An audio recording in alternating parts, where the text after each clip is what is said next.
Essence of the Body Mind. Xun Faxiang, Riwayat Ceci, bagian 43. Menciptakan tanah suci di Indonesia dengan cinta kasih.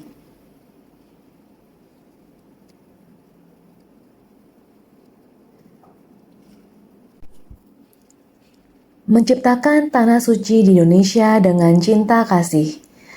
Ceramah Master tanggal 10 Maret 2006 pada pertemuan pagi relawan. Cinta harus berasal dari ketulusan. Dengan cinta kasih universal ini tentunya tidak akan memiliki musuh. Oleh karena itu, saat kita bersumbangsi tanpa pamrih. Membantu yang lain untuk hidup dengan tenang, membuat mereka percaya bahwa di dunia ini ada begitu banyak orang-orang baik yang bersumbangsi tanpa pamrih. Mengapa bisa timbul konflik antar manusia? Mengapa bisa saling membunuh?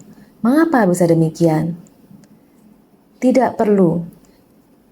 Jadi, jika setiap orang memiliki cinta, setiap orang memiliki rasa bersyukur, dengan cinta kasih universal dan toleransi ini tidak akan memiliki musuh. Jika bisa seperti demikian, saya percaya bahwa di seluruh dunia ini akan menjadi tanah yang suci. Riwayat Ceci bagian 43, menciptakan tanah suci di Indonesia dengan cinta kasih. Pada bulan Januari 2002, hujan lebat di Jakarta menyebabkan banjir terburuk abad ini. Kali Angke yang mengalir melalui pusat kota meluap, menyebabkan penduduk berpenghasilan rendah di sepanjang muara sungai terendam dalam air limbah selama hampir 1 bulan.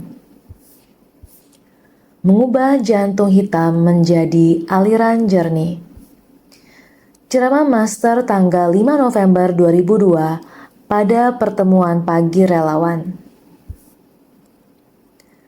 Nama sungai Kali Angke artinya Sungai Merah, berasal dari konflik rasial yang menyebabkan pembantaian di tahun 1740. Banyak orang yang dibunuh di sana. Darah mengalir seperti sungai, sehingga seluruh sungai berubah menjadi merah. Maka sejak itulah sungai ini dinamakan sungai atau Kali Angke, sungai yang merah. Rasanya sifat manusia itu sangat kejam. Dulu disebut sebagai daerah jantung hitam Jakarta. Hanya dari namanya saja, kita tahu bahwa sungai ini ada di Jakarta. Apa yang sedang terjadi tentunya kotor, berantakan, dan bau. Kita tidak tega melihatnya. Menempatkan diri kita di posisi mereka dan pikirkan, sama-sama manusia, bagaimana cara kita membantu mereka? Pasti memerlukan banyak cinta dan tenaga dari banyak orang supaya bisa bersatu. Benar-benar menarik mereka keluar dari penderitaan, supaya mereka bisa hidup dengan tentram dan damai dalam kondisi yang sama seperti kita. Inilah baru benar-benar menyelesaikan akar permasalahan. Pemberkahan akhir tahun Taiwan bagian utara tanggal 6 Januari 2003. Banjir di sana begitu parah. Jika air banjir tidak segera disedot, akan muncul wabah penyakit di sana. Saya lalu berkata pada relawan kita, jangan berpikir bahwa yang terendam banjir bukan rumah kalian. Jika kebersihan tidak terjaga, wilayah yang banjir akan menjadi tempat nyamuk berkembang biak. Jika muncul wabah penyakit, semua akan terkena dampaknya. Karena nyamuk akan terbang kemana-mana. Saya berkata pada relawan kita bahwa agar warga Jakarta sehat dan selamat, kita harus menjalankan program 5P, yakni penyedotan air, pembersihan sampah, penyemprotan hama, penguatan gratis, dan pengobatan perumahan bagi warga bantaran Kali Angke. Kita harus membongkar semua bangunan liar dan membersihkan sungai itu demi memulihkannya menjadi sungai selebar 75 meter seperti dahulu. Pertemuan pagi relawan tanggal 5 November 2002. Sangatlah bersyukur di Indonesia ada pengusaha besar yang memiliki cinta kasih yang sangat besar. Mereka percaya akan kemampuan mereka. Mereka mengatakan kepada saya, "Master, tidak usah khawatir. Apa yang ingin Master lakukan, kami akan melaksanakannya." Saya juga sangat memuji pemerintah Indonesia. Mendengar Ceci melakukan banyak hal, mereka juga ikut terjun membantu. Bersama relawan Ceci melihat Kali Angke, mengatakan, "Kami tidak tahu ternyata area ini sangatlah kotor dan bau." Jadi perhatian dari Taiwan sampai ke Indonesia. Dengan kasih dan keuletan dari pengusaha Indonesia, mereka sangat terharu dan sangat bekerja sama untuk Ceci. Di tahun itu, di akhir bulan Januari terjadi hujan yang berakibat banjir fatal. Awal bulan Februari, Ceci mengerahkan relawannya untuk mengantar makanan. Awal bulan Maret, Master melakukan diskusi bersama dengan relawan Ceci Indonesia, menyarankan untuk melakukan tindakan penyedotan air, membersihkan. Bersama dengan anggota militer Indonesia saling bergandengan dengan para pengusaha, melakukan tindakan pembersihan. Hal ini membuat para penghuni bantaran Kali Angke sangat terharu, menyaring sampah, membersihkan kotoran, membangun penghalang sampah, membangun toilet, dilanjutkan dengan membongkar bangunan tanpa izin di awal bulan Mei. Ceramah Master tanggal 5 November 2002 pada pertemuan pagi relawan. Relawan Ceci dan aparat pemerintahan bersama-sama komunikasi dengan setiap rumah tangga, membantu mereka memperoleh uang sewa, kemudian mampu menyewa lagi di tempat lain. Berapa banyak yang akan disubsidi? Rp500.000 Indonesia, mata uang lokal Rp500.000 di sini. Ketika saya pertama kali mendengar akan memberi subsidi Rp500.000, saya terkejut. Bagaimana kita bisa menyediakannya? Rupanya, uang Rp500.000 mereka adalah setara dengan 2.000 NTD. Mereka sangat senang ketika menerima 2.000 NTD. Mereka sangat bersyukur dan setuju untuk pindah. Mereka sangat baik. Sungguh, mereka sangat menawan. Hari ini kita melihat Jakarta, kawasan jantung hitam ini telah dibersihkan. Gubernur juga sangat mendukung. Di pinggiran kota Jakarta, sangat dekat dengan kota, dia mengalokasikan sebidang tanah yang indah untuk kami. Pada pertengahan Mei, kita mulai perencanaan dan merancang, membangun tempat yang kita semua ingin tinggali. Tidak hanya berpikir ini adalah tempat untuk tinggal orang miskin. Kita harus memiliki rasa hormat. Kita harus membangun sebuah tempat di mana Anda, saya, juga ingin tinggal. Juga harus sangat kokoh, tahan terhadap gempa bumi. Karena di Indonesia sering terjadi gempa bumi. Masih harus merancang arus lalu lintas mereka, dan masih harus dibuat agar bebas banjir. Perlu juga didirikan klinik kesehatan dan sekolah, serta ruang kegiatan bersama. Juga akan memberikan mereka tempat beribadah. Sekolahan, termasuk taman kanak-kanak, akan dirancang bagi mereka. Kami juga merencanakan bila kelak para pengusaha membangun pabrik, maka gubernur dan pemerintah daerah juga akan mengalokasikan sebidang tanah yang luas untuk dijadikan sebagai kawasan industri ringan. Dengan demikian, mereka ini memiliki rumah tinggal dan nantinya dapat bekerja pada lokasi kerja yang nyaman.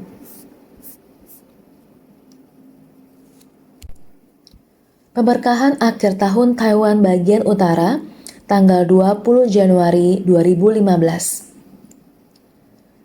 Dalam tempo setahun, perumahan sudah rampung dibangun, sebab perusahaan konstruksi bergerak sangat cepat. Kemudian mereka, para penghuni, masuk dan tinggal di sana. Pada saat pindah rumah, seorang penghuni memegang kunci rumah, berdiri depan pintu dengan mata terpejam. Tak berani membuka matanya. Mengapa tidak membuka pintunya? Dia bilang, saya tak berani buka mata. Kenapa? Saya takut kalau membuka mata, semua menjadi hilang. Jadi, para pengusaha ini bukan hanya membayar pajak, mereka juga bersumbangsi untuk menenangkan masyarakat. Mendengarnya sungguh membuat sangat kagum. Di tempat tersebut, di negara mereka, kala pengusaha melakukan kebajikan, penduduk setempat mereka mengerti untuk berterima kasih dan menghargai, sehingga para pengusaha ini semakin bersumbangsi, semakin bersukacita. Orang-orang miskin di sana menjadi makin tertolong. Semakin luas pembangunan suatu area, pengangguran menjadi semakin berkurang. Jadi, ini semua hal yang dapat menstabilkan masyarakat. Ini disebut sebuah siklus kebajikan, di mana saya amat tersentuh dan sangat bersyukur.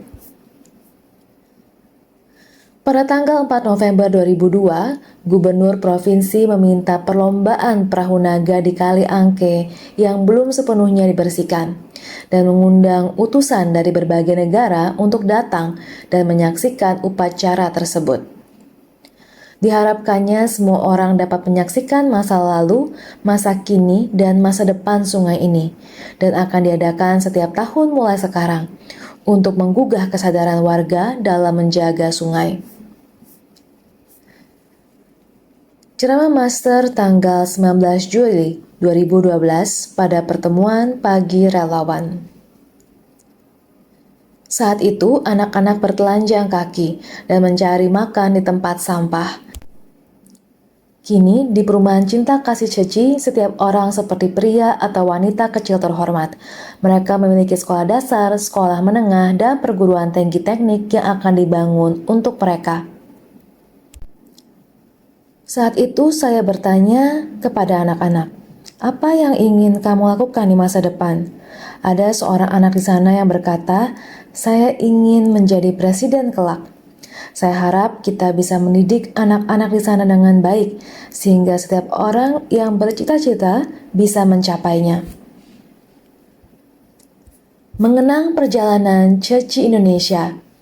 Ceramah Master tanggal 10 Januari 2017 pada pemberkahan akhir tahun daerah Taiwan Tengah. Kita bisa mulai membantu Indonesia karena terdapat pebisnis asal Taiwan yang pergi ke Indonesia. Istri dari pebisnis asal Taiwan seperti Sumei Sechie terdapat 3-5 orang di sana. Seharusnya sebelum datang ke Indonesia, mereka sudah menjadi donatur Ceci, bersentuhan sampai ke tingkat komite. Saat pergi ke sana, dia menggunakan cinta kasih di sana. Di daerah setempat terdapat bencana. Ia dari sana segera menghubungi kami. Benih ini dimulai di tempat tersebut. Melihat jumlahnya sedikit, mereka memulai bantuan pertolongan ataupun melakukan penghiburan dan pertolongan kepada orang miskin dan kesulitan. Tentu saja, satu di antaranya juga terdapat sekretaris dari orang terkaya kedua se-Indonesia, Bapak Eka Cipta Wijaya. Dia bernama Jia Wenyu Sechie. Semuanya saling bersahabat satu dengan lainnya dengan sangat baik. Jika terdapat bencana di suatu tempat, dia segera menghadap kepada Presiden Direktur untuk melapor. Presiden Direktur kemudian berkata bahwa ini adalah hal baik.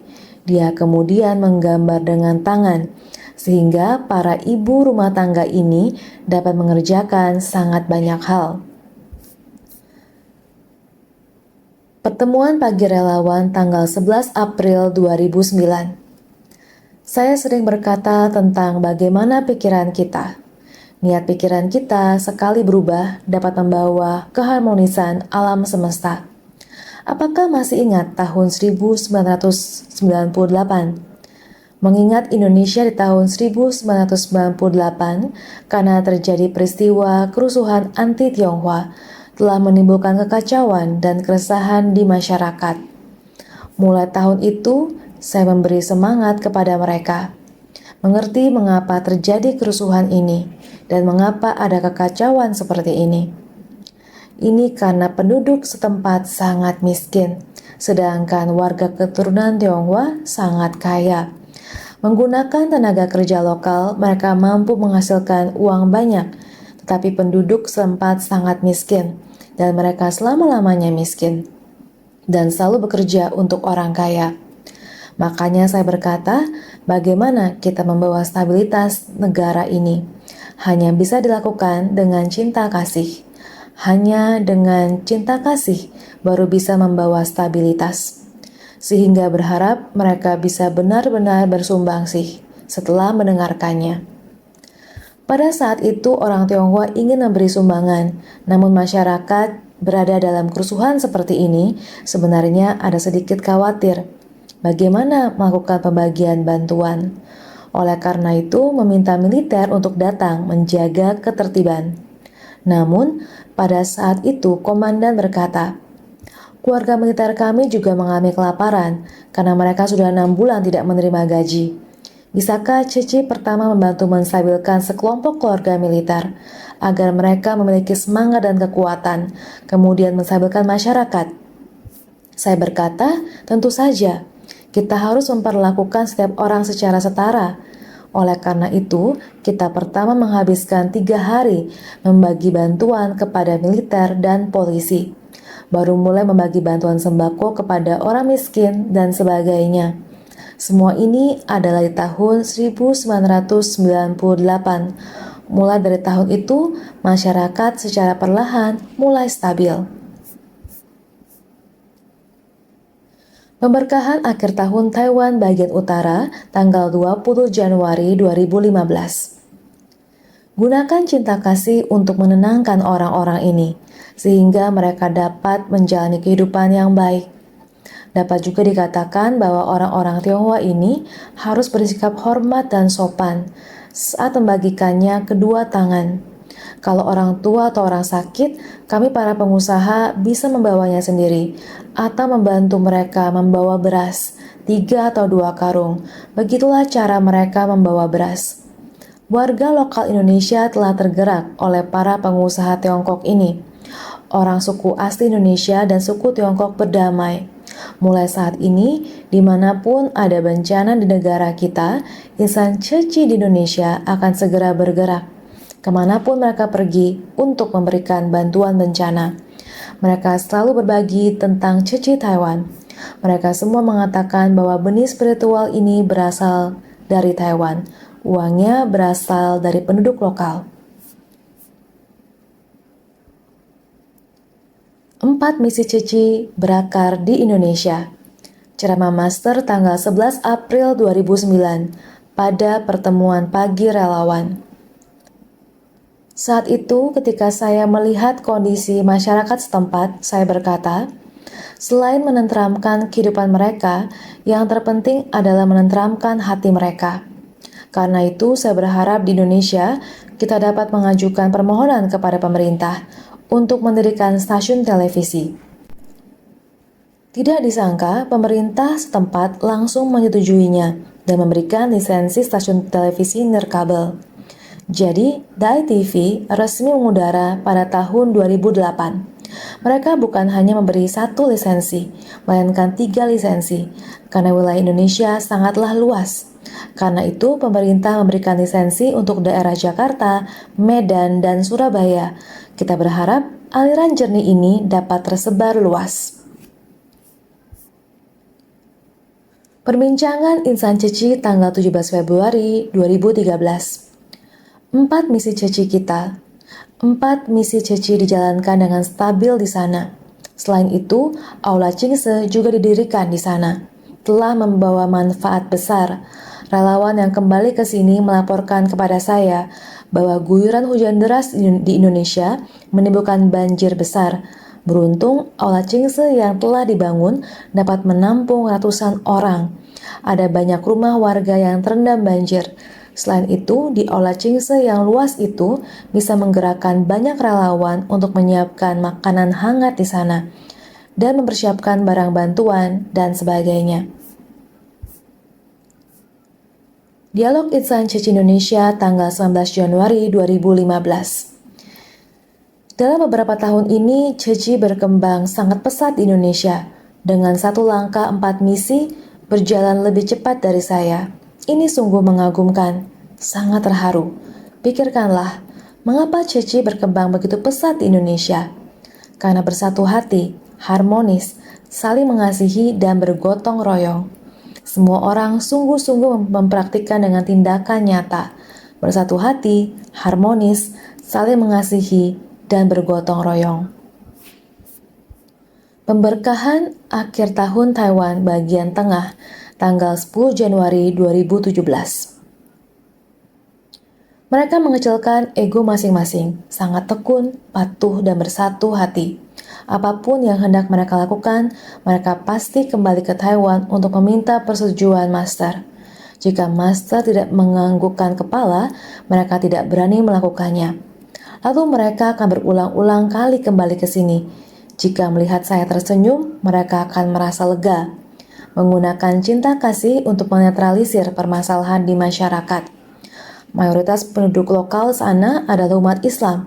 Tetapi umat Islam sempat juga menjalin hubungan yang erat dengan Ceci.